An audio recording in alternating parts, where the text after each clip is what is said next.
streets spreading so much shit. Should be pain in the winter. I'ma be under the mistletoe. Tantangan kan kita hadapi. It's the most beautiful time of the year. Lights fill the streets spreading so much shit. Era kita menanti berseri. Under the mistletoe. Kita belajar It's the most Pancasila. beautiful time of the year. Lights fill the streets spreading so much shit. Should be pain in the winter snow. Pancasila. Ayo kita jaga untuk Indonesia, bersatu dalam perbedaan.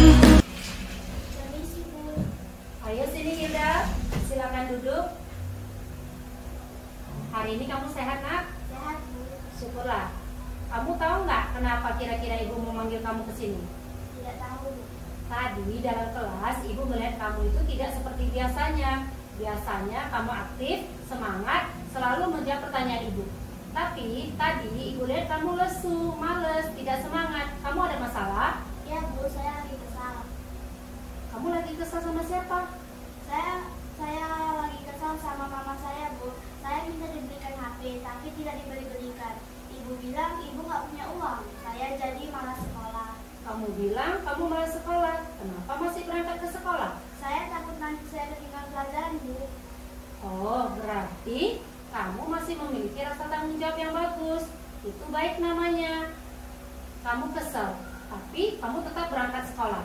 Sekarang ibu boleh tanya, kamu masih ingat tentang kesepakatan kelas kita kemarin? Masih, Bu. Kalau kamu masih ingat, kira-kira apa kesepakatan yang kamu langgar hari ini? Kesepakatan kelas membawa HP jika disuruh guru. Hari ini ibu tidak menyuruh kami membawa HP, Bu. Dengan kamu kesal, malas sekolah, apakah ibumu tetap akan membelikan HP untukmu? Tidak, Bu. Saya malah ketinggalan pelajaran hari ini, Bu. Saya rugi. Nah, kira-kira apa solusi yang kamu buat selain malas belajar? Saya akan semangat belajar dan minta maaf pada orang tua kita. Saya akan menabung dan belajar bersabar agar bisa membeli HP sendiri. Nah, gitu dong. Tetap semangat belajar dan jadi anak yang baik. Kalau begitu, sekarang kamu boleh istirahat. Terima kasih, Bu. Perkenalkan, nama saya kelas 6. Saya dari Setiabudi Abadi. Menurut calon penyelesaian tersebut sangat efektif karena menyelesaikan fokus pada pemecahan masalah dan tidak mencari siapa yang benar dan siapa yang salah. Siswa akan merasa nyaman dan menjadi pribadi yang lebih baik untuk lebih baik ke depannya. Terima kasih. Perkenalkan, nama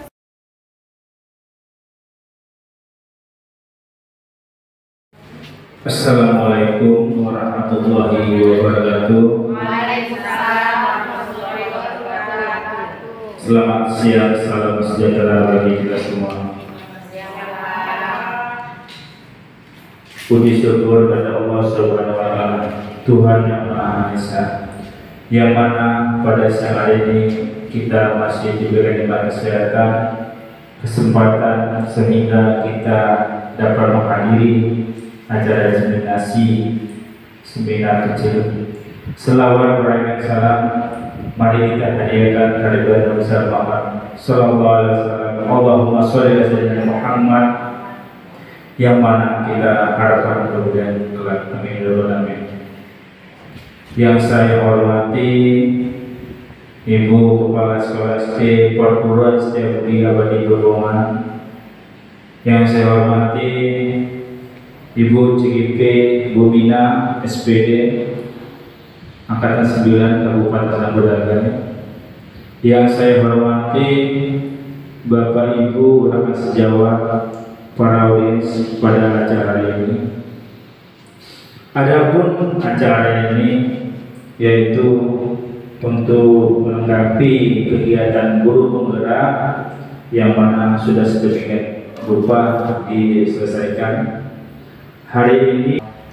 Adapun tertib acara hari ini, yang pertama pembukaan oleh saya sendiri, kedua menyanyikan lagu Indonesia Raya yang dibawa oleh Bu Karisma, selanjutnya doa yang akan disampaikan atau dibacakan oleh Pak Agus. Kemudian kata sambutan dari Ibu Kepala Sekolah SD Setiabudi Abadi Perbongan. Kemudian terakhir atau acara inti yaitu presentasi dari Bu Bina SPD dengan diseminasi budaya positif oleh acara guru penggerak. Terakhir penutup. Untuk mempersingkat waktu, mari kita menyanyikan lagu Indonesia Raya. Kepada Ibu Karisma kami persilakan dengan segala hormat.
Baik, tadi itu sudah sama-sama kita nyanyikan lagu Indonesia Raya yang mana maknanya lebih mendalam. Semoga kita tetap semangat juang dalam meniti pendidikan ekosistem Setiabudi Abadi Perbongan. Selanjutnya, untuk menambah berkah, hikmat dan hidayah acara ini, mari kita sama-sama panjatkan doa yang akan dipimpin oleh Pak Agus. Kepada Bapak Agus, kami persilakan waktu dan tempatnya. A'udzubillahi minasyaitonir rajim. Bismillahirrahmanirrahim. Alhamdulillahirabbil alamin. Wassalatu wassalamu ala asyrofil anbiya'i wal mursalin wa ala alihi wa sahbihi ajma'in. Allahumma shalli ala sayyidina Muhammad wa ala ali sayyidina Muhammad. Allahumma ighfir lana dhunubana wa liwalidayna warhamna kama rabbayana shaghira. Walijal muslimina wal muslimat wal mu'minina wal mu'minat al-ahya'i minhum wa rahmatika ya Allah.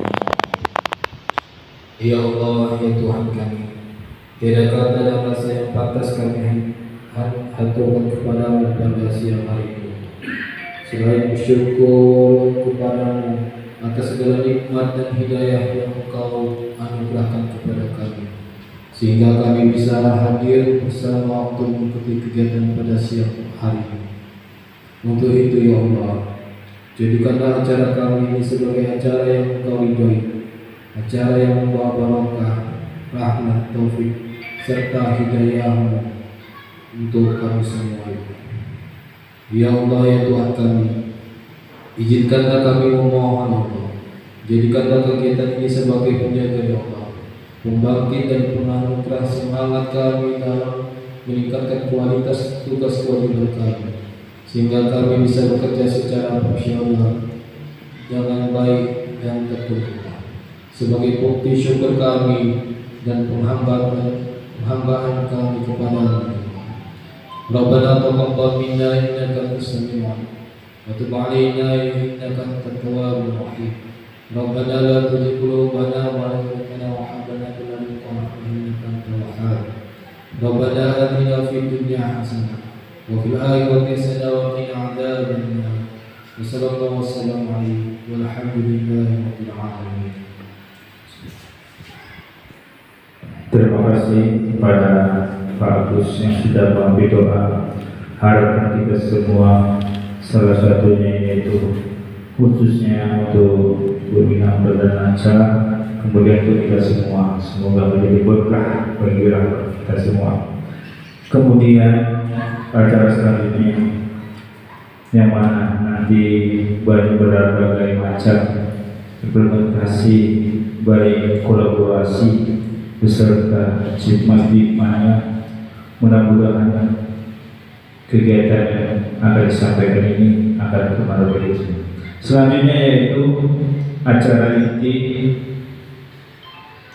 diseminasi budaya positif oleh calon guru penggerak angkatan 9 kepada baik maaf. Selanjutnya kata sambutan dari Ibu Kepala Sekolah SD Budi Abadi Peluang kepada Bapak, kepada Ibu Anawati Kementerian dan Peluang.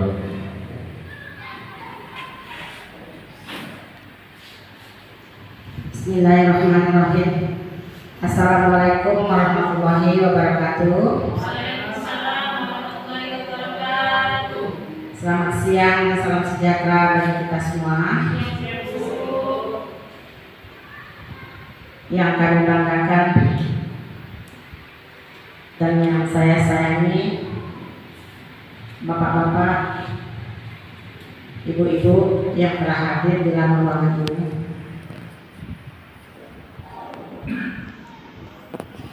Pertama-tama marilah kita panjatkan puji syukur kita kepada Allah Subhanahu wa taala yang mana pada kesempatan siang hari ini kita masih diberikannya rahmat kesehatan, kesempatan sehingga kita dapat berkumpul kembali di dalam ruangan ini untuk mengikuti kegiatan seminar kecil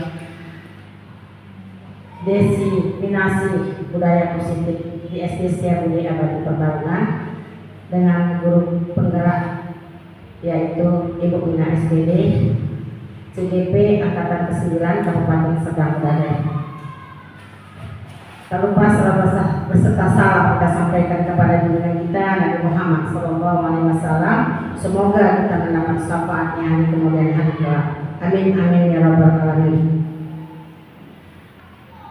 Bapak-bapak, ibu-ibu,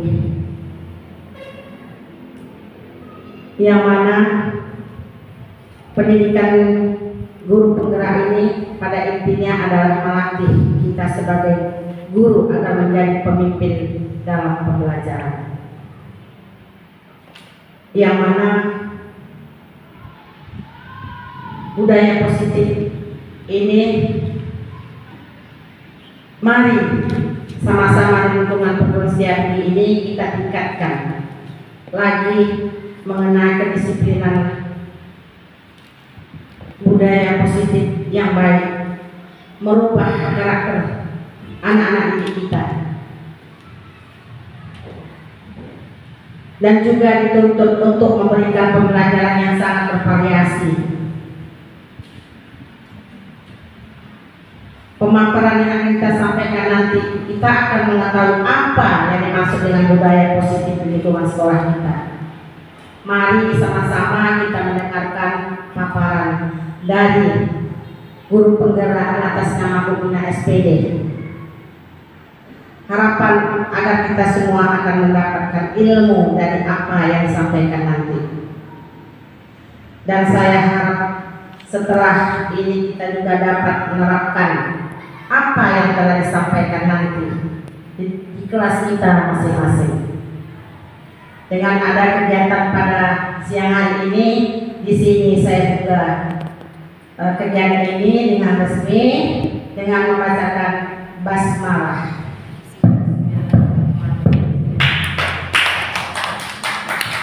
Demikian yang saya sampaikan. Wassalamualaikum warahmatullahi wabarakatuh. Terima kasih kepada Ibu Anwar SPD selaku kepala sekolah yang mana sudah mensupport baik dari CGB-nya maupun semua. Yang tadi sudah disampaikan bahwasanya ini sebagai proses kita bersama, jadi kita harus saling mendukung dan saling kolaborasi untuk kemajuan perguruan setiap budi abadi Permohonan tentunya. Baik, acara selanjutnya presentasi dari Bu Min SPD dengan tema diseminasi budaya positif oleh calon guru pembina. Kepada Ibu Min SPD kami persilakan dengan segala hormat. Terima kasih Bapak Moderator. Selamat siang, salam sejahtera untuk kita semua. Baiklah, puji syukur kita panjatkan kehadirat Tuhan Yang Maha Kuasa, di mana pada siang hari ini kita masih diberikan kesempatan untuk dapat melaksanakan kegiatan kita hari ini. Terima kasih saya sampaikan juga kepada Ibu Kepala Sekolah yang sudah memberikan waktu dan kepada para audiens yang sudah mengisikan waktunya untuk mengikuti kegiatan memenuhi tugas CGP saya hari ini, yaitu dengan kegiatan diseminasi budaya positif di SD Setiabudi Abadi Permohonan. Baiklah, sebelum kita mulai kegiatan kita hari ini, kita buat kesepakatan kita dulu, komitmen belajar kita untuk agar bisa fokus dalam kegiatan kita hari ini.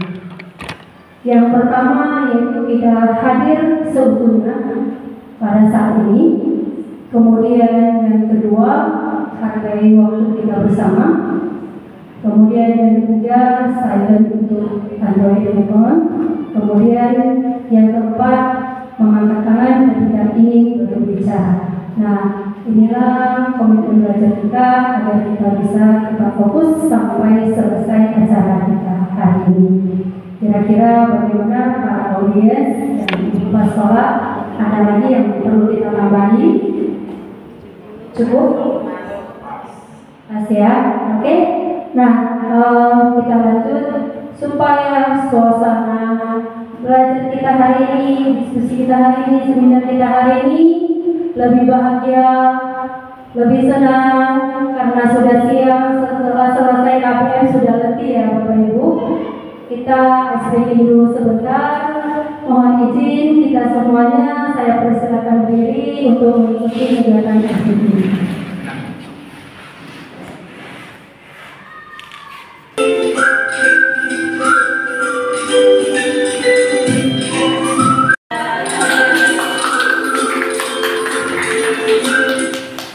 Oke, terima kasih. Diseminasi budaya positif yang ada di sekolah kita yaitu di SD Setiabudi Abadi.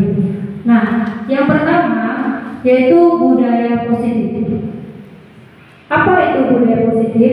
Kalau kita menceritakan tentang budaya, berarti kita terkait mengingat tentang kebiasaan-kebiasaan yang sudah sering kita lakukan. Bukan hanya sekali dua kali saja. Yang namanya budaya sudah menjadi rutinitas kita sehari-hari. Ya? Nah, apa itu budaya positif? Budaya positif itu merupakan perwujudan dari nilai-nilai atau keyakinan universal yang diterapkan di sekolah. Jadi ini lingkupnya yaitu lingkup sekolah kita. Nah, apa-apa saja budaya positif yang sudah kita lakukan di sekolah kita, nanti saya tambahkan. Budaya positif yang diterapkan sekolah itu adalah salah satu perwujudan dari visi guru yang mengandung nilai-nilai kebajikan sesuai dengan tujuan pendidikan nasional yang dijabarkan dalam profil pelajar Pancasila. Nah, kita membuat suatu budaya atau kebiasaan-kebiasaan tentunya ada yang ingin kita capai. Nah, sebelum kita ke tujuan kita, tentunya kita punya visi dalam satu sekolah itu. Nah, untuk mencapai visi tersebut, tentunya hal-hal yang kita lakukan itu adalah hal-hal yang positif. Nah, hal-hal yang positif itu tentunya harus punya nilai-nilai. Nah, nilai-nilai yang bagaimana? Tentunya nilai-nilai yang positif, yaitu yang sesuai dengan tujuan pendidikan nasional yang dijabarkan dalam profil pelajar Pancasila. Nah, seperti yang kita lakukan saat ini, kita sudah menggunakan kurikulum Merdeka. Dan sudah 2 tahun kita menggunakan kurikulum Merdeka. Tentunya tujuan sekolah kita juga harus mencapai profil pelajar Pancasila. Nah, apa-apa saja budaya positif yang sudah kita lakukan di sekolah kita. Yang pertama yaitu penerapan budaya 5S berupa senyum, sapa, salam, sopan, dan santun. Nah, ini satu kebiasaan yang sudah kita lakukan dari dulu, yaitu setiap di pagi hari sebelum kita masuk ke dalam kelas kita masing-masing, kita sebagai seorang pendidik sudah berdiri di depan pagar sekolah kita menyambut kedatangan anak murid kita dengan memberikan senyum, dengan memberikan sapaan kepada mereka seperti selamat pagi, kemudian salam dengan guru, kemudian juga dengan teman-temannya yang lain, dan kemudian juga dengan sopan dan santun masuk ke kelasnya masing-masing. Nah, ini salah satu contoh penerapan budaya 5S yang sudah kita lakukan. Nah, di sini anak-anak murid kita sudah bisa tergerak sendiri. Setiap paginya, kalau kita sudah sampai di depan gerbang, bukan hanya lagi senyum sapa salam saja yang mereka berikan kepada kita. Mereka itu kalau sudah melihat kita sampai di sekolah, mereka dengan antusiasnya berlari dari depan kelas kita langsung memeluk kita duluan. Dan menandakan apa? Menandakan mereka itu bahagia, senang melihat gurunya sudah datang. Nah, jadi itu tergerak dari hati mereka sendiri, tanpa lagi disuruh, tanpa lagi ada yang menggerakkan. Mereka sudah bisa menerapkan sikap-sikap positif mereka. Kemudian ini sudah menjadi rutinitas, yaitu upacara bendera setiap hari Senin. Nah, karena kondisi kita, lapangan kita yang minim, kemudian kita berbagi jenjang, ya kan? Nah, ini tetap kita laksanakan, tetapi kita berjadwal, ya kan? Nah, kemudian yang ketiga ada kegiatan literasi di setiap hari Kamisnya. Ya? Nah, kegiatan literasi ini biasanya dilakukan per kelas. Kita lakukan yaitu ketika di jam 7.15 hingga dengan pukul 7.45. Jadi durasi waktu kita itu selama 30 menit, yaitu di lapangan kita dudukkan anak-anak di lapangan dengan memakai terpal untuk melaksanakan kegiatan literasi. Nah, tujuannya itu apa? Tujuannya itu untuk menggali minat baca anak-anak kita saat ini. Kita ketahui anak-anak pada saat ini minat baca sudah mulai berkurang. Nah, itulah yang salah satu kita terapkan sama anak-anak lebih sering dengan Androidnya. Namun dengan adanya budaya positif yang sudah kita lakukan di sekolah, anak-anak jadinya minat bacanya menjadi terangkat. Kemudian ada senam pagi sehat di hari Jumat, itu kita lakukan juga di setiap hari Jumatnya, yaitu pukul 7.15 selama 30 menit. Kemudian ada lagi kegiatan wajib pramuka di hari Sabtu. Ya, pramuka ini termasuk salah satu kegiatan eskul yang kita wajibkan kepada anak murid kita. Kemudian ada lagi kegiatan ekstrakurikuler yang lain. Di setiap hari Sabtunya ini menjadi eskul pilihan kita. Ya, menjadi eskul pilihan kita. Jadi setiap anak murid kita berikan kesempatan untuk memilih eskul yang sesuai dengan bakatnya. Ya, jadi kita tidak ada memaksa kepada anak murid yang mana yang harus diikuti. Kita berikan kebebasan kepada mereka memilih sesuai dengan bakat yang mereka miliki. Di situ ada seni tari, ada seni kria, kemudian ada teater, dan juga ada makanan lokal yaitu berupa pantun. Nah, apa saja yang menjadi konsep budaya positif kita?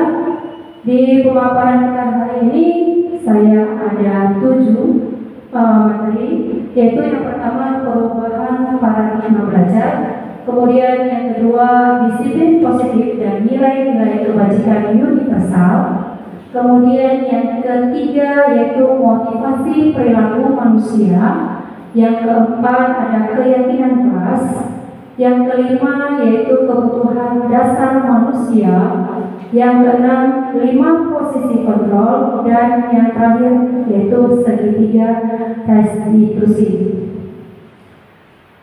Oke, kita masuk yang pertama yaitu pembelajaran dengan paradigma baru.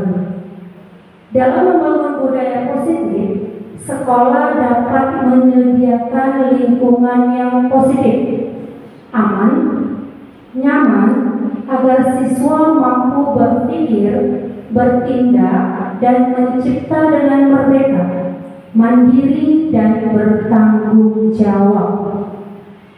Nah, untuk menciptakan atau membangun suatu budaya positif, ada beberapa unsur yang harus kita capai agar mendukung terciptanya budaya positif itu. Yang pertama tadi yaitu lingkungan yang positif, dan di sini yaitu kita harus menyediakan lingkungan yang baik bagi peserta didik kita, bagi guru, bagi semua pemangku kepentingan yang ada di sekolah kita. Yang namanya di sekolah tidak hanya guru, tidak hanya murid, ada berbagai unsur yang juga berperan penting dalam sekolah kita. Jadi di sini harus kita menyediakan lingkungan yang positif. Yang kedua yaitu menciptakan rasa aman. Nah, di sini untuk sekolah kita, untuk nilai keamanan, kita sudah menyediakan 4 orang security untuk menjaga keamanan sekolah kita, baik dari pagar depan maupun dari pagar samping kita. Jadi anak-anak selalu tercover dengan aman di dalam lingkungan sekolah kita. Kemudian nyaman agar siswa mampu berpikir. Nah, ketika mereka sudah merasa aman, mereka merasa nyaman, tentunya proses pola berpikir mereka juga akan menjadi lebih baik lagi. Kenapa? Karena dengan suasana yang tidak nyaman, yang tidak kondusif, tentunya anak-anak kita sulit untuk menalarkan apa atau mengikuti pembelajaran yang akan kita berikan di sekolah kita. Kemudian dia harus mampu bertindak, menciptakan dengan mereka. Menciptakan dengan mereka ini artinya berarti mereka dapat menciptakan sesuatu dengan kebebasan tanpa terikat, tanpa rasa takut. Kalau sudah merdeka berarti tidak lagi dijajah. Ya kan Bapak Ibu? Jadi sudah bebas. Jadi anak-anak kita berikan kebebasan untuk berkembang sesuai dengan keunikan mereka masing-masing. Kemudian ada poin mandiri dan bertanggung jawab. Nah, di poin mandiri tentunya anak-anak ini sudah harus dapat bertindak tanggap terhadap situasi dan kondisi yang ada di lingkungan sekolahnya. Kemudian harus bertanggung jawab terhadap apa yang sudah dilakukan. Disiplin sangat berkaitan dengan kontrol guru terhadap siswa. Jadi di sini yaitu disiplin seorang murid itu tentunya selalu diawasi oleh guru yang ada di sekolah kita. Yang namanya masih anak-anak, mereka masih perlu bimbingan, perlu arahan.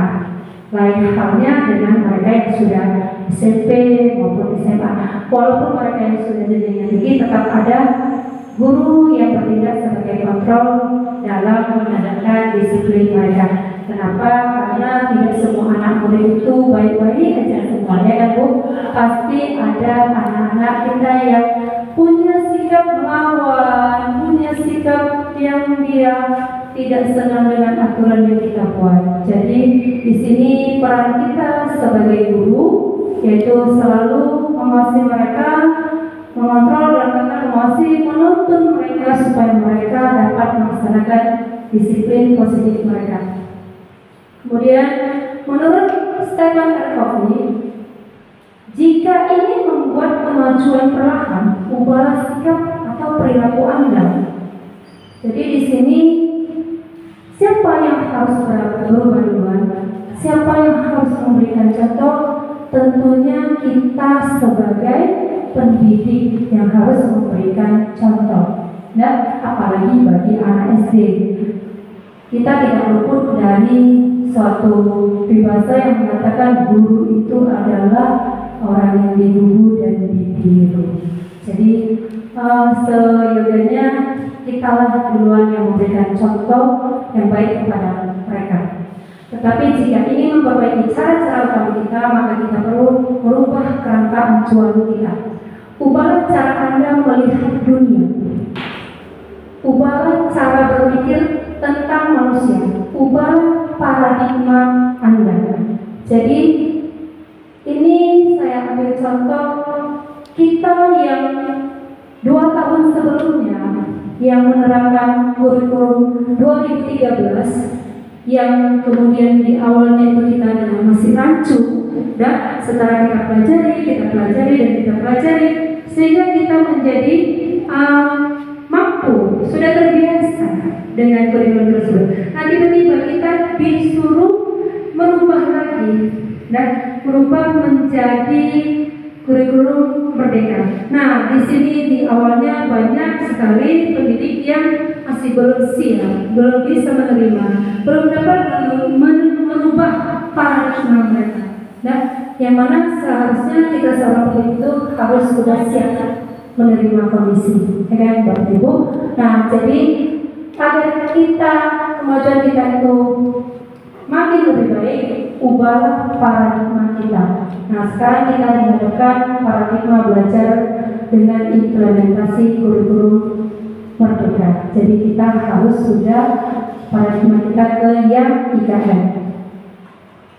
Nah, pembelajaran paradigma baru itu dirancang berdasarkan prinsip pembelajaran diferensiasi yang berpusat pada murid. Sehingga setiap murid belajar sesuai dengan kebutuhan dari tahap perkembangannya untuk mewujudkan profil pelajar Pancasila. Nah, profil pelajar Pancasila itu punya 6 dimensi.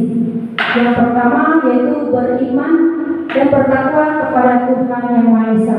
Di sini bentuk-bentuk kegiatan yang mendukung untuk dimensi pertama, kita lakukan beragam kegiatan keagamaan.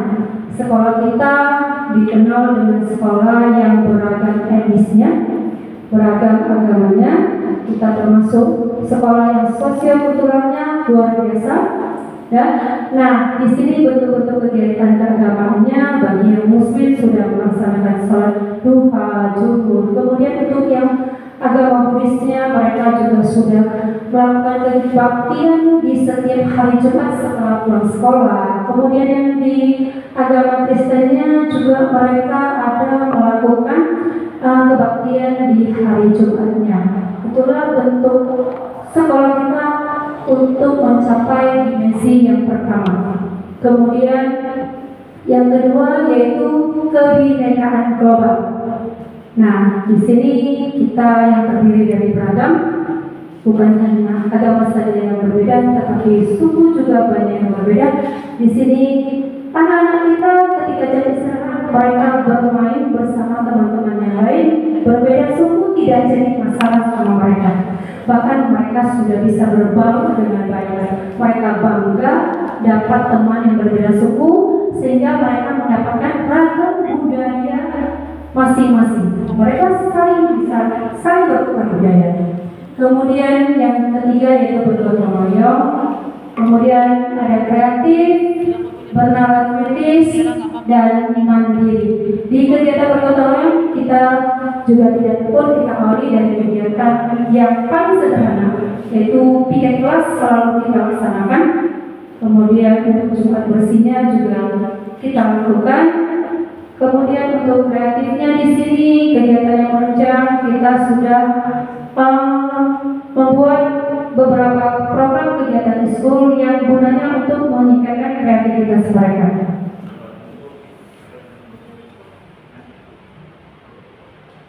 Yang kedua yaitu disiplin positif.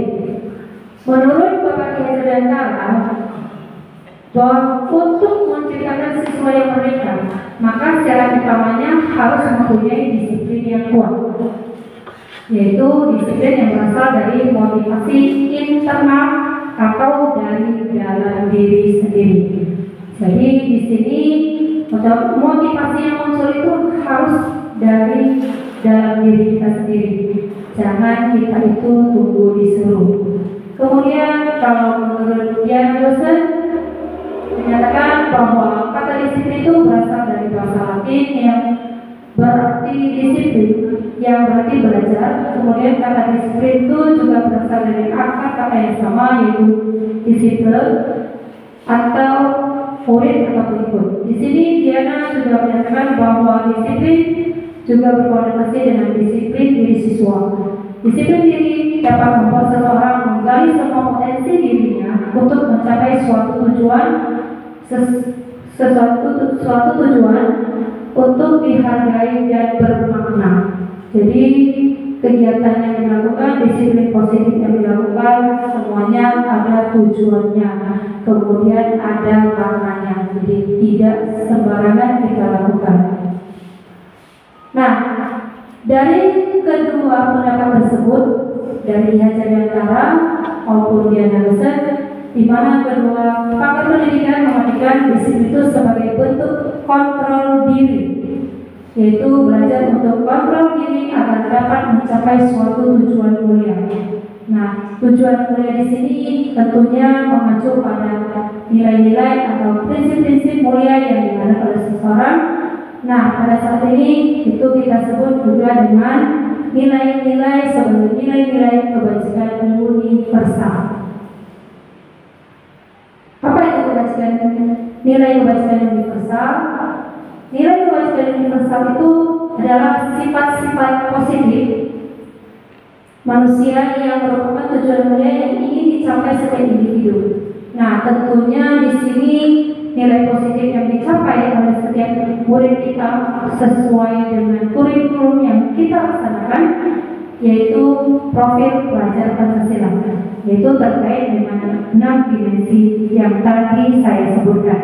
Jadi tidak luput dari dimensi-dimensi profil pelajar Pancasila.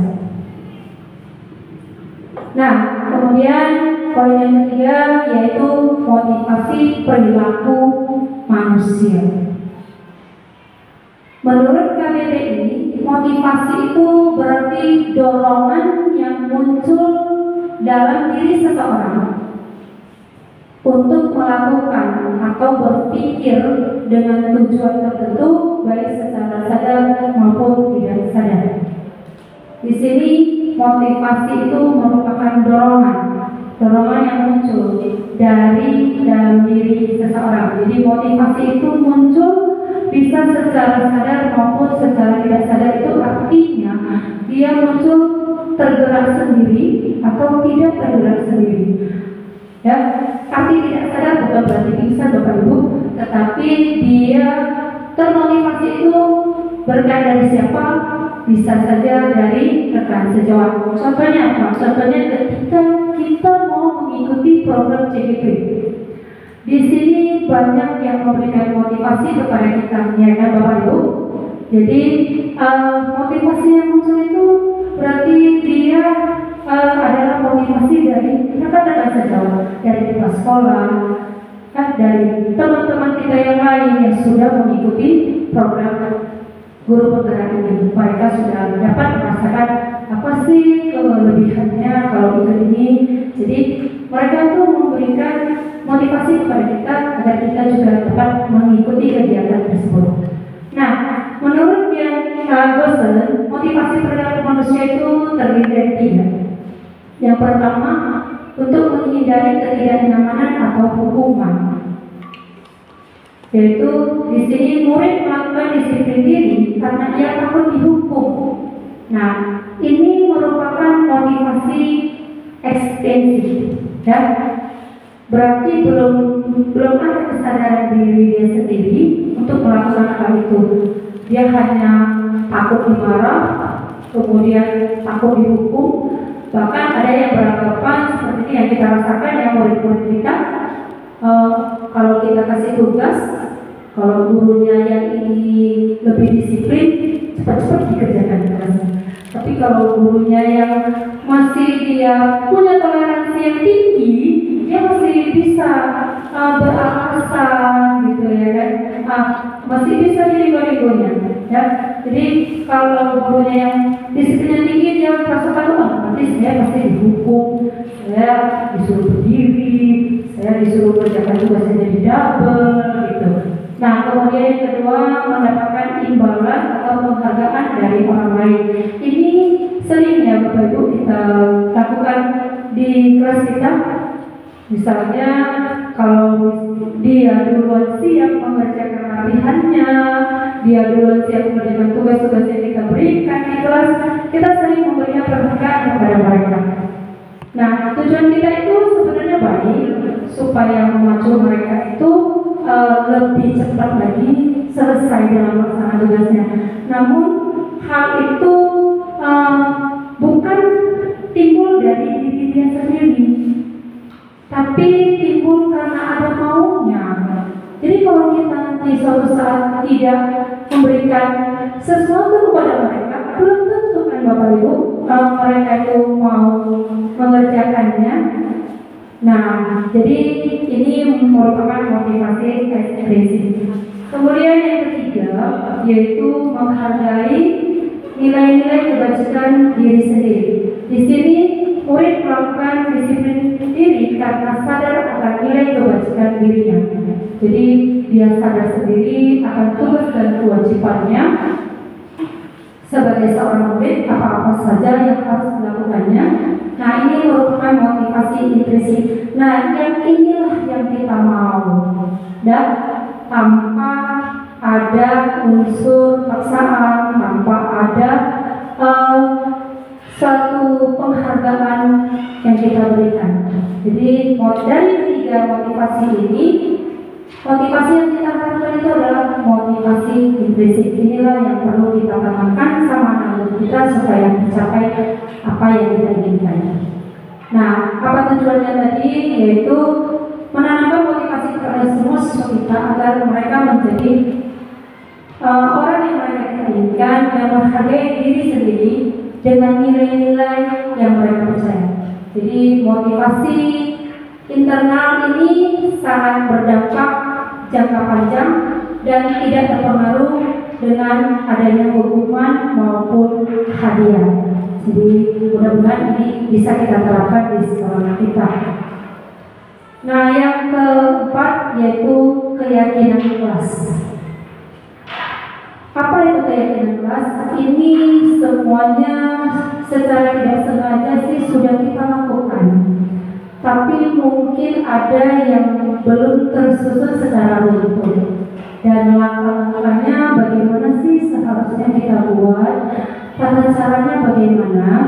Nah, kita pahami dulu pengertiannya, yaitu keyakinan kelas itu adalah nilai-nilai kebaikan atau prinsip-prinsip yang disepakati secara universal.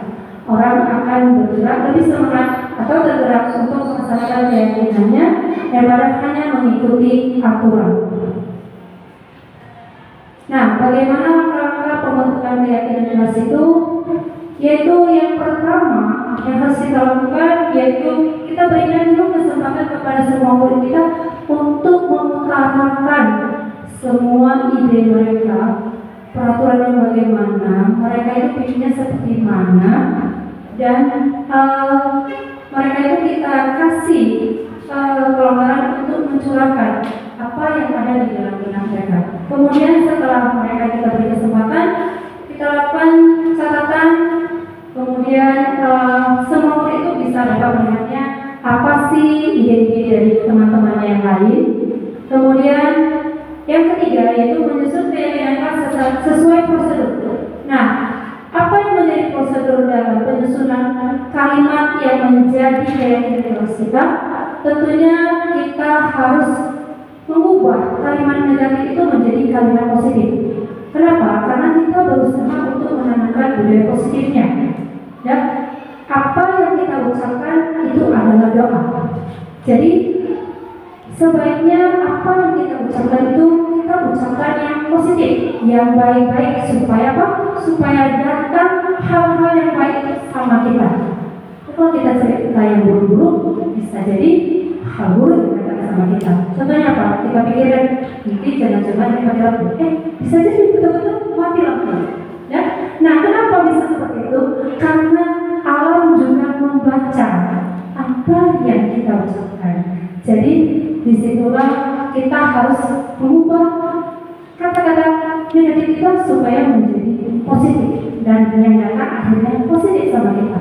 Kemudian yang keempat, meninjau kembali daftar pendapat. Kemudian mengajak siswa untuk mencari nilai kebajikan atau keyakinan yang menjadi inti peraturan tersebut. Contohnya apa? Contohnya berjalan di kelas, mendengarkan guru, datang tepat waktu. Nah, apa sih nilai keyakinan yang ditonjolkan di situ? Yaitu saling menghormati. Nah, keyakinan tersebut kemudian dijadikan daftar untuk disepakati. Kemudian setelah itu langkah kelimanya meninjau ulang kembali keyakinan kelas yang sudah disepakati itu tidaklah semuanya kita cantumkan. Ya, kita ambillah beberapa inti pokok yang akan kita capai di dalam kelas tersebut. Gak perlu banyak-banyak 30 siswanya, 30 pendapatnya, 30 dicantumkan ya. Kita rangkum dia menjadi satu keyakinan yang mana keyakinan yang dibuat anak-anak itu pasti nilai-nilai kebajikan itu sama. Jadi kita ambil yang punya nilai kebajikan yang sama, kita jadikan satu kesepakatan kelas kita. Kemudian setelah kita rangkum, kita bisa menuliskannya, anak-anak bisa menuliskannya di suatu kertas, kemudian kita tempelkan di dinding. Tujuannya apa? Tujuannya membantu mereka mengingat, bukan hanya ditulis kesepakatan itu. Jadi setelah kita utarakan, setelah kita tulis, kita tempelkan supaya kita ingat. Ketika kita lengah, kita lihat di sini, kita akan terpancing untuk mengingatnya kembali. Oke, kemudian inilah contoh keyakinan kelas saya berada di kelas 5, yaitu adapun keyakinan kelas yang dibuat yaitu ada tempatku, buang sampah bantaknya, terpisah belajar, keluar dan masuk kelas itu harus izin dulu. Kemudian tiket kelas sesuai dengan jadwal, mengerjakan PR di rumah dan saling menyayangi teman. Nah, inilah contoh keyakinan kelas yang sudah kami terapkan di sekolah kami. Nah, ini contoh kegiatan yang sudah kami lakukan di kelas. Di sini ada anak-anak sedang berdiskusi tentang peraturannya, kemudian merumuskan, kemudian menyampaikannya di sini. Nah, dalam penerapan keyakinan kelas, jika terjadi pelanggaran, ya, tidak semua anak murid kita itu menaati kesepakatan kelas yang sudah dibuat. Apalagi anak-anak hari ini bilangnya A, hari ini dia janji udah bu gak terlambat lagi, tiba-tiba besoknya datang terlambat lagi dengan 1000 alasan, yang hujan, yang lama becaknya datang, itu dia, kan? Nah, tentunya kalau dilanggar ada sanksi atau hukuman atau restitusi yang diberikan. Nah, hukuman itu merupakan identitas gagal dan disiplin itu merupakan identitas yang berhasil. Nah, kenapa hukuman itu dia dikatakan gagal dan kenapa disiplin itu berhasil? Kita lihat perbedaannya masing-masing. Nah, di konsep disiplin dengan identitas gagal, di sini yang namanya hukuman itu menyakitkan, tidak nyaman. Ya, kemudian murid takut, kemudian dia berusaha untuk menyembunyikan kesalahannya. Murid menjadi rendah diri, minder dia sama kawannya. Nah, yang di penghargaan itu tadi motivasinya itu muncul dari esensi. Jadi dia tidak efektif. Kenapa? Perusahaan hubungan yang sifatnya iri. Contohnya bagaimana? Dia dulu siap, dia kita kasih hadiah, udah. Lalu ada kawannya sebelah, dia bikin hadiahnya yang seperti itu juga, tapi dia belum siap, sehingga dia tidak dapat. Akhirnya apa? Dia bersedih, merasa dia kok bisa dapat, kok dapat. Nah, yang namanya masih tahap anak, dia belum bisa memikirkan, oh itu kan tadi janji gurunya harus selesai baru dapat. Tapi yang namanya anak, kalau pikir mereka baru sampai tahap seperti itu. Jadi bisa saja dia muncul sifat irinya, kemudian mematikan kreativitas. Kita kasih kawannya sudah berusia, kita kasih penghargaan, kita kasih aja. Lalu yang berusia tentunya tidak dapat, ya bisa saja dia berhenti. Nah mau lagi, ya sudah dapat, hadiahnya udah habis, biarin aja kesian. Nah seperti itu. Nah, merampas hak menghargai dirinya. Ya, jadi ini merupakan identitas yang gagal. Nah, kemudian yang kedua yaitu identitas sukses. Nah, di sini ada dua, yaitu konsekuensi dan restitusi yang terkait dengan sukses. Yang mana konsekuensi itu penguatannya jangka pendek, tapi dia perlu dimonitoring secara berkelanjutan.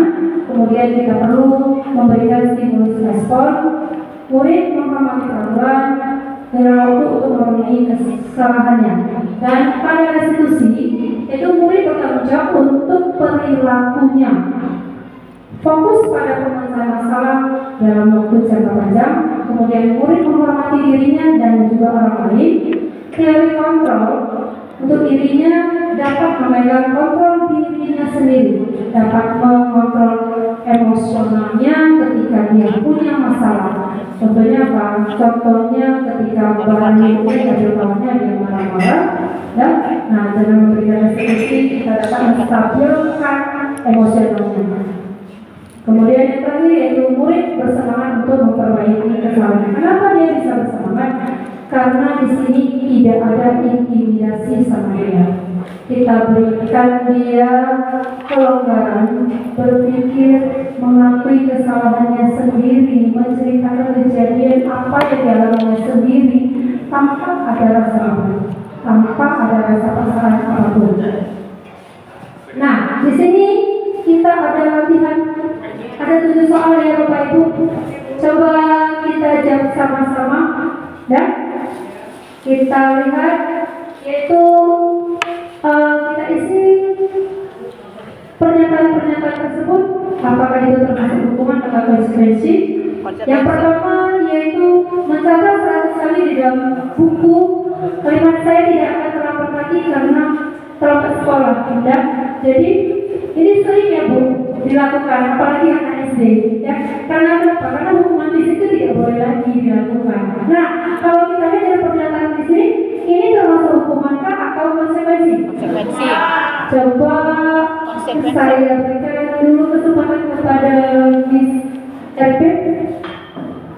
Terima kasih Bu Gina. Untuk soal pertama, mencatat 100 kali di dalam buku kalimat, saya tidak akan terlambat lagi, termasuk dalam hukuman. Karena anak-anak disuruh mencatat kalimat, saya tidak akan terlambat lagi sampai 100 kali. Itu adalah hukuman buat anak. Terima kasih Mr. P. Jawabannya kita kunci dulu. Kemudian untuk soal yang kedua, ayo siapa yang dapat? Oke, silakan Bu Devi. Oke, semangat ya Bu Devi. Terima kasih Bu Dina. Menurut saya masalah lari mengelilingi lapangan basket 2 kali karena terlambat dari di sekolah merupakan sebuah hukuman. Karena saya rasa bukan seperti itu cara mengatasi anak-anak yang terlambat. Malah anak tersebut akan merasa malu dan mungkin merasa sakit hati. Demikian. Sehingga besoknya mungkin dia tidak akan datang lagi ke sekolah. Demikian. Terima kasih Bu Dina.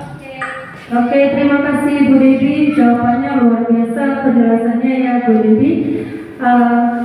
Mungkin dengan dia lari keliling lapangan besok-besok dia pun malu ya Bu, karena yang namanya di lapangan banyak orang ya Bu. Oke, nah untuk yang ketiga siapa lagi yang dapat? Pak Des ya? Iya, Pak Des. Saya dari Selawan. Menurut saya ini konsekuensi. Kenapa saya mengatakan seperti itu? Kalau kita melakukan sesuatu hal pada konsekuensinya, di sini sesuanya terlambat. Jadi konsekuensinya adalah dia menulis kembali ke dalam buku 100 kali. Hukuman. Ya. Kenapa dia dihukum? Karena sebelumnya kita sudah mengingatkan setiap siswa wajib menggunakan masker. Jadi karena dia melanggar peraturan wajib kita hukum. Sekian, terima kasih. Terima kasih. Yang kemarin dicoret-coret, ayo Bapak Ibu sama-sama. Konsekuensi. Oke, kemudian yang selanjutnya membersihkan tumpahan air di meja tulis karena tersenggol pada saat belajar. Oke. Kemudian yang ke-6, murid disuruh untuk mengenakan sepatu seharian di sekolah karena tidak menggunakan sepatu hitam. Apa? Konsekuensi bisa, hukuman juga bisa. Itu murid disuruh untuk tidak mengenakan. Iya, tidak mengenakan. Ya, tidak mengenakan. Ya, hukuman. Tidak mengenakan. Termasuk apa? Hukuman atau konsekuensi. Bisa. Oke, kita kunci dulu. Kemudian yang terakhir ya, lari mengelilingi lapangan basket 2 kali karena terlambat 10 menit untuk belajar PJJ-nya. Iya. Pelajaran olahraga. Iya, karena ini pada jam pelajaran olahraga. Oke, Bapak Ibu, kita lihat jawabannya. Tepuk tangan kita semua.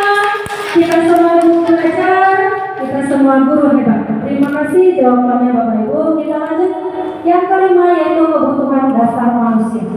Nah, kebutuhan dasar manusia kita ingat dulu waktu kita di SD kita belajar kebutuhan manusia itu ada berapa? Ada 3 ya. Nah, sekarang sudah bertambah jadi 5. Apa saja itu? Yaitu yang pertama untuk bertahan hidup, yang kedua kasih sayang dan rasa diterima, yang ketiga penguasaan, yang keempat kebebasan, yang kelima adalah kesenangan. Nah, setiap poinnya punya peranan yang penting, ya. Apa yang menjadi dasar kebutuhan kita?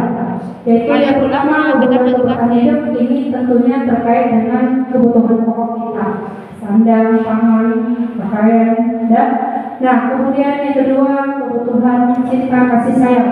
Nah ini kalau dalam ajaran kita Buddhis kita mengembangkan rasa mental terhadap semua ciptaan Tuhan yang Maha Kuasa. Nah kemudian yang ketiga kebutuhan penguasaan.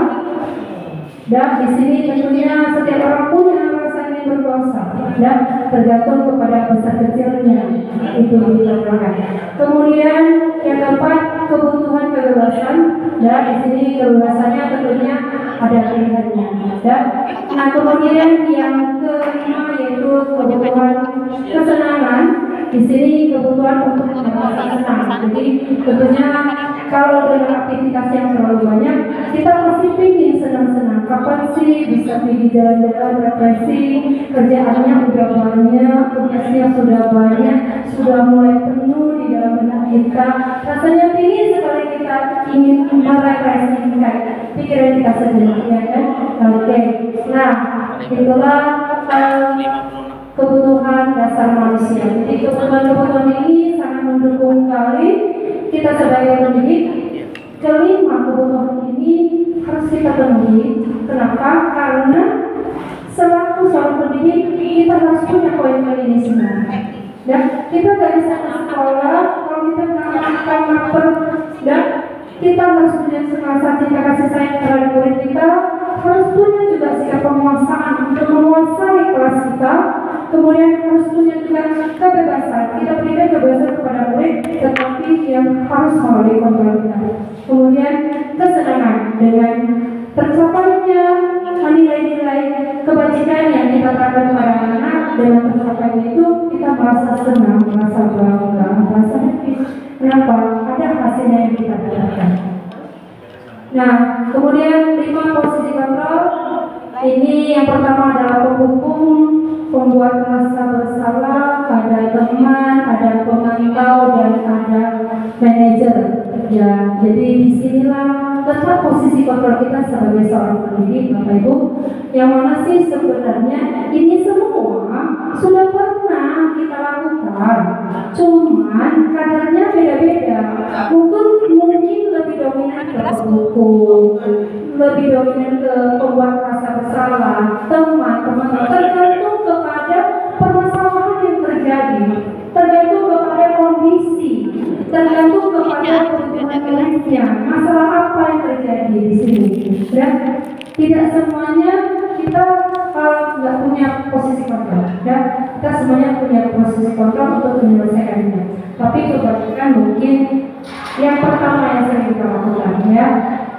Nah, kalau dia yang penghukum, di sini dia intonasinya agak tinggi, seolah marah. Padahal kadang-kadang kalau dengan intonasi tinggi itu belum tentu marah sih sebenarnya, tapi kalau dengan suara bunyinya besar, dia udah takut gitu. Nah, jadi disinilah dia kategori penghukum. Jadi kita harus menyesuaikan level suara kita juga. Supaya apa? Supaya jangan kita terkategori penghukum. Yang kedua, pembuat orang bersalah, orang merasa bersalah. Di sini karakter yang bisa kita utarakan sama mereka, Bapak sangat kecewa dengan kamu. Berapa kali ibu harus memberitahu kamu ya? Nah, di sini seorang guru itu menyatakan kalimat-kalimat ini seolah membuat dia itu tersadar apa yang sudah dilakukannya. Gitu. Nah, memancing anak-anak kita itu supaya dia itu mau mengakui kesalahannya, tahu yang dibuatnya itu salah, tahu yang dilakukannya itu tidak benar. Kemudian yang ketiga yaitu posisi teman. Di sini yaitu guru itu tidak akan menyakiti muridnya. Dia selalu berusaha untuk mengajar siswa, mengajarnya itu sebagai teman sebayanya, bukan sebagai orang tuanya. Ya, sebagai teman curhat. Iya kan di sini, ya bagus di sini. Sebagai teman curhat. Kalau SMP nggak bisa ya. Anak saya juga pun sekarang udah banyak dia bisa curhat. Bu begini ya. Sebagai teman curhat. Oke, terima kasih SMP. Kemudian yang keempat pemantau. Ya, nah di sini pemantau. Siapa sih di sini yang sering menerapkan posisinya sebagai monitor atau pemantau? Ada nggak Pak? Ada Pak. Iya, Pak Adina. Contohnya bagaimana Pak?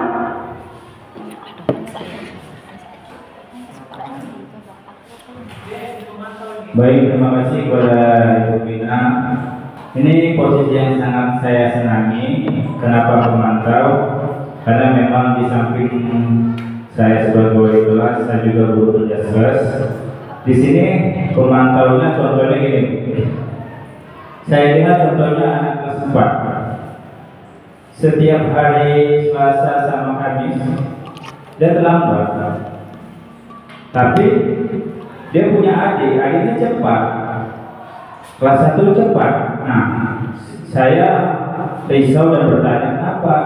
Padahal dalam satu rumah kok bisa terlambat? Padahal adiknya bisa cepat. Nah, jadi di situ saya mencoba mengobservasi dengan cara mendesain pertanyaan, berbagai pertanyaan. Karena dia terlambatnya ada waktu tertentu. Jadi saya tanya dari sisi pertama yaitu dia sendiri anak yang terlambat, dia bilang bahwasanya adiknya yang lama bangun. Ternyata saya tidak sampai ke situ saja. Saya pun kembali bertanya kepada adiknya, ada apa? Adiknya bilang, abang yang lama bangunnya. Tapi kita secara logika ya Bu, biasanya anak kecil itu jarang bisa bohong dibandingkan yang lebih besar umurnya. Jadi setelah itu saya pun tidak sampai di situ juga memantaunya. Saya tanya langsung kepada orang tuanya. Nah di situ baru bahwasanya memang benar adiknya itu yang ngomong jujur, karena abangnya selalu bangun lama. Kenapa? Karena abangnya ini sekali dua kali dipanggil belum bisa bangun, sementara adiknya dia secara karakter nurun mamanya, bangunnya cepat. Jadi karena adiknya tadi nggak mau lama kayak abangnya dan mungkin takut dimarah sama saya, jadi dia entah terkenal duluan. Nah jadi bapaknya pun tidak mau menghukum dua-duanya, artinya kalau pinginnya sama abangnya adiknya terlambat, tapi kalau adiknya pingin duluan biar dia cepat, karena mungkin karena masih kelas 1 ya Bu. Jadi di situ saya pantau bahwasanya memang kedua anak kita ini saling ada masing-masing latar belakangnya. Disitulah saya menilai, oh ternyata memang abang yang bangunnya lama. Jadi sampai situ refleksinya saya lakukan ke anak yang terlambat tadi, bahwasanya yang pertama kita tidak boleh bohong, ngomong apa adanya, karena kita tahu sekolah kita yang pertama adalah kejujuran. Apapun kejujuran yang pahit, contohnya walaupun jujur dia terlambat, tapi itu lebih senang bagi saya pribadi. Terima kasih Pak Ibu. Oke, tepuk tangannya untuk Pak Andika. Terima kasih Pak, penerapannya sudah bagus dilakukan di sekolah. Ya. Nah, pada posisi pemantau ini sudah tahap yang keempat, sudah mendekati tahap manajer. Nah, pada tahap manajer ini, di sini posisi seorang guru itu sudah berperan hebat dan sudah dapat menstabilkan siswanya, mengajak siswanya untuk bertanggung jawab, mau mengakui kesalahannya, serta dapat menemukan solusi untuk dirinya sendiri. Nah, dari kelima posisi kontrol ini yang harus kita terapkan itu adalah posisi kontrol manager. Walaupun posisi-posisi yang lain sudah kita buat, tetapi yang paling baik itu adalah posisi kontrol managernya. Kenapa? Karena di sini kita menurunkan rasa emosional kita dan menggantikannya dengan nilai-nilai kebajikan universal. Nah, inilah yang harus kita dukung. Kemudian yang kedua yaitu segitiga resolusi. Nah, segitiga resolusi ini adalah proses penanggulangan masalah dan bagaimana cara kita menghadapi masalah-masalah murid kita di sekolah, cara menyelesaikannya dan bagaimana prosesnya. Dan ciri-ciri resolusi ini ada 9 buku bisa dibaca, yaitu bukan menebus kesalahan, memperbaiki hubungan, dia bukan tawaran dan juga bukan paksaan. Kemudian dia mencari kebutuhan yang sudah disediakannya, kemudian fokus pada kamunya, kemudian dapat menguatkan dan mengembalikan siswa yang bermasalah pada kelompoknya. Nah, inilah tahapannya. Ada 3, yaitu menstabilkan identitas, validasi tidak salah, dan menanyakan keyakinan. Di menstabilkan identitas tentunya di sini seorang pendidik harus tahu dulu apa sih permasalahannya. Nah, di validasi tidak salah di sini anak didik yang berperan. Dia harus mau mengakui kesalahannya. Nah, yang ketiga yaitu menanyakan keyakinan. Nah, di sinilah seorang guru mau memotivasi siswanya supaya dia ingin kembali apa sih keyakinan yang dibuatnya, apa sih peraturan yang sudah dilakukannya, dan bagaimana solusi untuk pemecahan masalahnya. Jadi anak itu sendiri menemukan solusinya, dia harus bagaimana. Jadi tidak lagi kita berikan hukuman yang lainnya. Oke, ini rinciannya kita dapat melakukan atau mengutarakan kalimat-kalimat positif kepada mereka pada setiap tahapan restitusinya. Nah, saya ambil contohnya yaitu di sisi menanyakan keyakinan. Apa yang kita percaya sebagai keyakinan kelas kita, kemudian nilai-nilai umum. Nah, inilah sesi untuk menanyakan keyakinan, mengingatkan mereka kembali.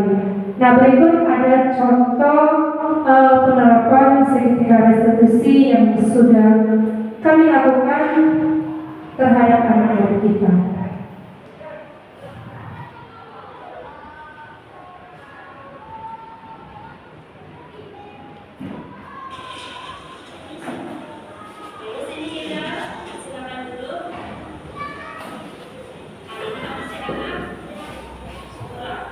Kamu tahu nggak kenapa kira-kira ibu memanggil kamu ke sini? Tadi dalam kelas ibu melihat kamu itu tidak seperti biasanya. Biasanya kamu aktif, semangat, selalu menjawab pertanyaan ibu. Tapi tadi ibu lihat kamu lesu, malas, tidak semangat. Kamu ada masalah? Ya, tentu saya lagi bersama. Kamu lagi bersama siapa? Saya lagi bersama sama mama saya, Bu. Saya minta dibelikan HP, tapi tidak dibelikan. Ibu bilang ibu nggak punya uang. Saya jadi malas sekolah. Kamu bilang kamu harus sekolah. Kamu masih berangkat ke sekolah? Saya nanti saya punya pelajaran, Bu. Oh, berarti kamu masih memiliki rasa tanggung jawab yang bagus. Itu baik namanya. Kamu kesel, tapi kamu tetap berangkat sekolah. Sekarang ibu boleh tanya, kamu masih ingat tentang kesepakatan kelas kita kemarin? Kalau kamu masih ingat, kira-kira apa kesepakatan yang kamu lakukan hari ini? Kesalahan kelas membawa HP tidak disuruh guru. Hari ini ibu tidak menyuruh adik membawa HP. Dengan kamu kesal, malas sekolah, apakah ibu tetap akan memberikan HP untukmu? Tidak, Bu. Saya malah tinggal pelajaran hari ini, Bu. Saya rugi. Nah, kira-kira apa solusi yang kamu buat selain malas belajar? Saya akan semangat belajar dan minta maaf pada orang tua kita.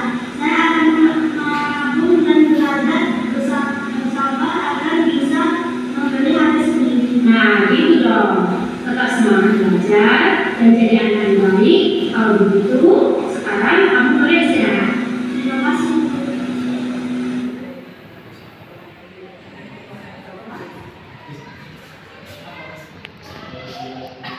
Dengan profil belajar Pancasila.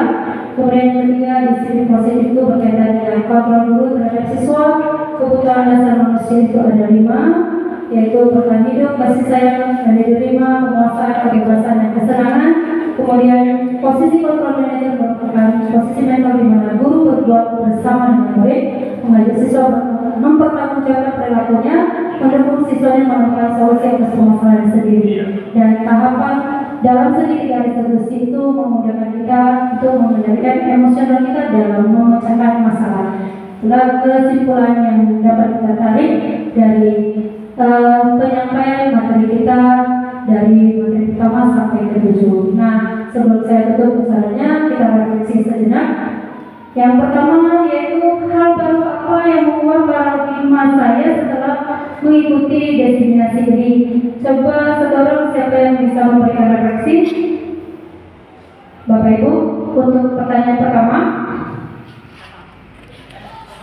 Siapa? Bu Dewi?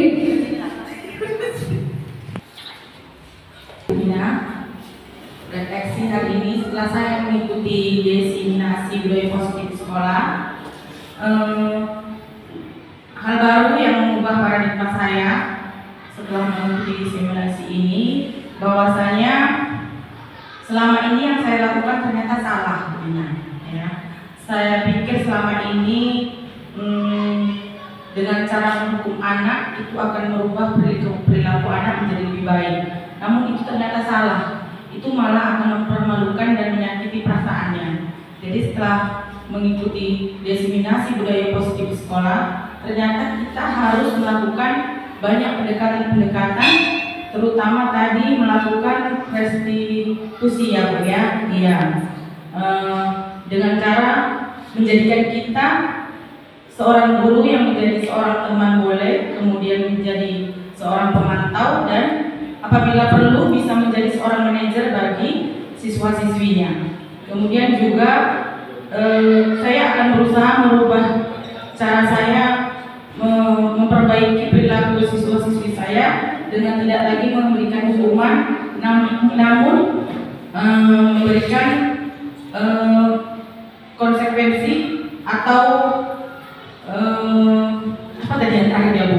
Hukuman, memberikan cara restitusi dalam menyelesaikan setiap permasalahan yang dihadapi oleh sebuah sisi saya.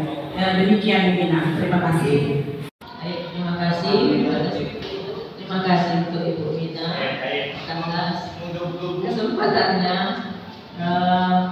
Perasaan saya muncul sesudah mengikuti diseminasi ini adalah kalau selama ini yang kita dapatkan dari masa kuliah, mulai dari masa kuliah sampai beberapa tahun mengajar itu, yang kita dapatkan di dalam pendidikan itu ada dua, yaitu pemberian reward dan punishment terhadap siswa. Nah ternyata sesudah adanya diseminasi ini, punishment itu dibagi jadi beberapa, itu tadi restitusi. Ya itu yang saya dapat Bu, itu mungkin menjadi motivasi bahwa memang punishment kan tidak selamanya punishment itu negatif. Bisa saja dia punishment kita kasih selama ini sih sudah kita lakukan di lapangan seperti itu. Cuma secara administrasi yang Ibu paparkan tadi tidak sedetail itu gitu. Nah dengan adanya sesi ini saya menjadi semakin memahami bahwa restitusi itu sangat bagus untuk diterapkan di siswa. Terima kasih. Tepuk tangannya untuk semuanya. Bagus sekali jawabannya ya.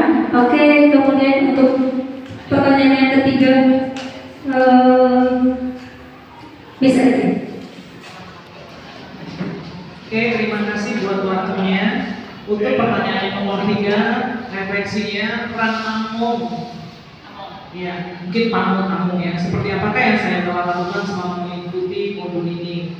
Nah, kalau untuk kenyataan selama kita mengajar, kalau hukuman, saya kadang-kadang hukuman. Itu pun mungkin kalau mungkin anaknya sudah sangat menjengkelkan. Kenapa menjengkelkan? Mungkin disuruh 1 kali, 2 kali, 3 kali, tetap mengulangi perbuatannya. Itu saya lakukan kadang-kadang. Kadang-kadang saya lebih sering masuk ke teman. Seperti tadi ada teman jadi teman curhat, saya akan tanya, mungkin dia punya masalah dalam keluarganya. Karena rata-rata banyak anak yang bermasalah, mungkin kurang kasih sayang, karena tadi ada kasih sayang. Kenapa kurang kasih sayang? Mungkin ada pengaruh dari keluarga orang tuanya, saya tidak tahu. Tapi kadang-kadang kalau udah mulai curhat, mulai terbuka semuanya. Nah, tadi menjadi pemantau, gitu ya Bu ya. Nah, keinginan saya setelah saya mendengarkan paparan modul yang Ibu bawakan ini, cita-cita saya dan semua teman-teman guru di sini mau jadi manajer buat anak-anak, supaya anak-anak lebih baik lagi ke depannya. Terima kasih banyak. Yang keempat, saya akan menjadi pamong yang seperti apakah setelah mengikuti modul menjadi banyak masukan. Yang pertama, sebisanya saya menghukum anak itu kalau salah langsung menghukum. Setelah mengikuti acara ini, saya menjadi terbuka bahwa anak-anak yang salah bukan seharusnya langsung dihukum. Berarti banyak cara untuk mengingatkan mereka, yaitu dengan manajer, kemudian menjadi pemantau dan banyak lagi. Jadi banyak manfaat yang saya dapatkan setelah mengikuti pelatihan ini. Sekian, terima kasih. Destinasi saya kali ini, terima kasih Bapak Ibu sudah menjadi audiens yang hebat. Terima kasih Ibu Kepala Sekolah atas kesempatan waktunya. Saya mohon izin, mohon maaf jika ada terjadi kekurangan, kesalahan saya dalam penyampaian destinasi ini. Saya kembalikan kepada Bapak Moderator.